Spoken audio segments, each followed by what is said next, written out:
So moving on to week 4 and getting a little closer to your writing break. This has been a super discussion this week. I think I say that every week, but about authorship in particular, and a couple of related areas as well.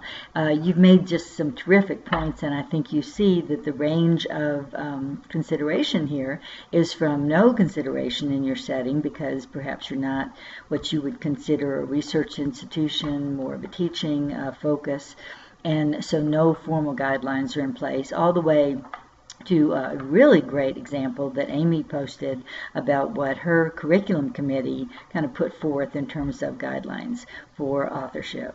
And even though those weren't eventually finalized and perhaps decided that that wasn't the appropriate place, the idea of having a formalized policy is just a terrific idea, and most settings that I have been in have not had such a policy. We don't even have that kind of thing at UNC, although it is certainly very commonplace for us as we embark on any sort of project that involves more than one person that we start thinking in terms of authorship.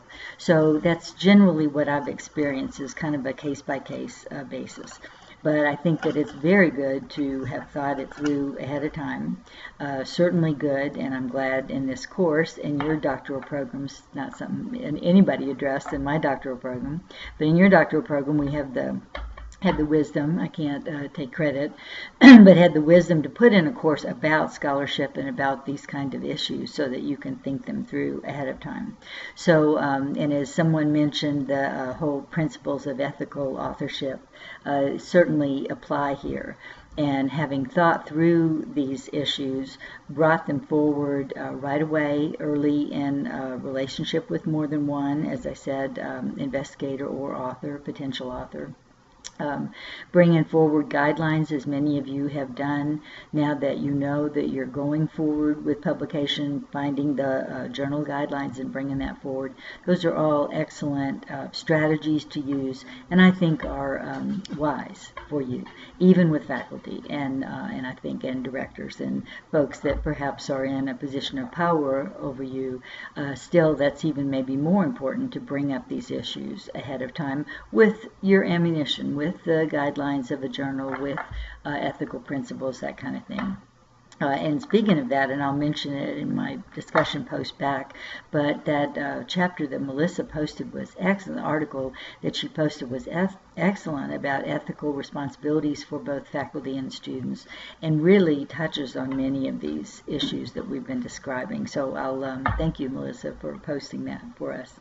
And not to kind of belittle it at all, but we did not give as much attention to the whole thing of conducting research. Some of you did mention that in nursing education, and the importance of ethical considerations and legal considerations there certainly is a violation of students' rights if they're identified, if they're coerced, if their grades are affected by things that really are not part of the curriculum and not part of the objectives that they know they are to be meeting. So we have to be very careful. IRBs, I find, are very careful about that and consider students a vulnerable group because they are under our power.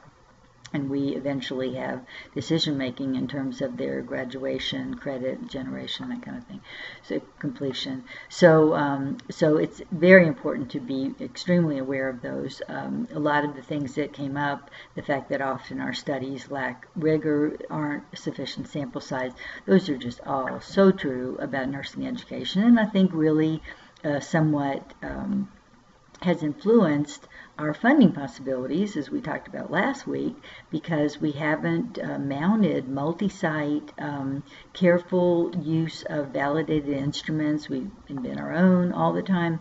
You know, we do the things that we're doing for the educational process, which is fine, but when we take that next step into research, we really need to pay more attention to validity and reliability and enough sample size and effect sizes, and being sure that we've covered possible bias limitations.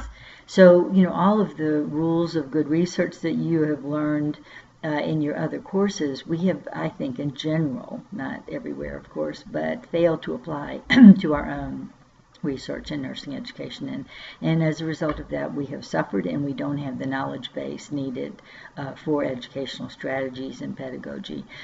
So I would encourage all of you to change that, and I've endeavored hard to change that in my own work.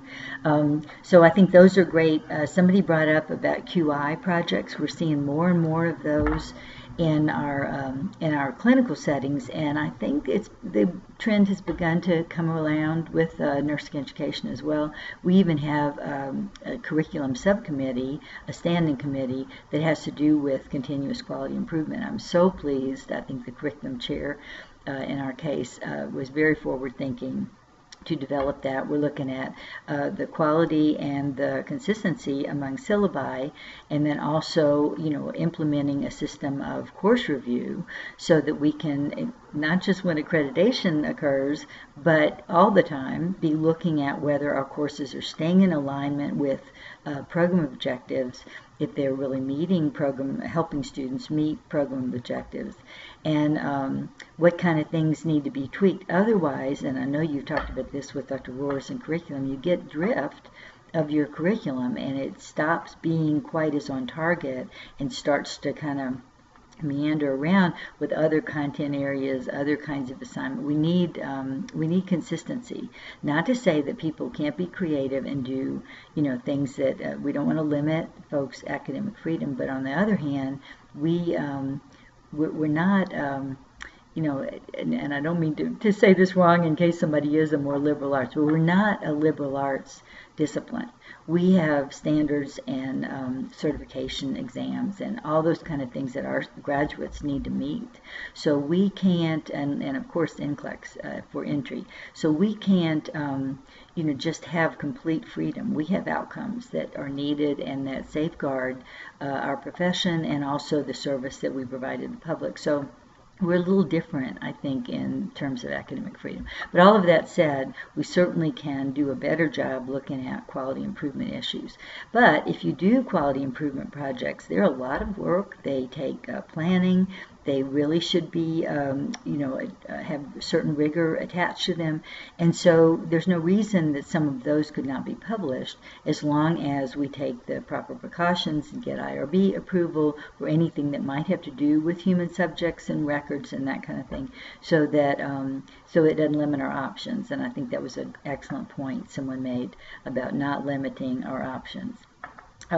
So just to kind of as I said, a terrific discussion this week. I made myself some notes so I wouldn't leave out anything. So I think that's kind of a little bit of a recap of the discussion that we've had on authorship and ethical and legal considerations in scholarship and in research and nursing education settings. So this week, week 4, we will be sharing our projects. Please post, as indicated in the instructions, some of the information about your project and the information that then you will submit by week 5 with timeline and authorship and journal and guidelines and all those kind of things, so that we can give you informal feedback this week, and then I will formally give feedback on the week 5 submission. And I really look forward to hearing more details about all of your projects. Please, everyone, be forthright about information that, does this ring clearly to you? Does it make sense? Does the journal seem to match? I mean, any feedback and critique you have for your colleagues will be helpful to them and is part of the peer review process that we'll engage in more formally at the end of the course. So looking forward to this last week of kind of concentrated discussion, and then on to your writing time. And I hope you have a good weekend. It's gorgeous here, really pretty weather, pretty day. So hope you have a good weekend as well, and looking forward to next week.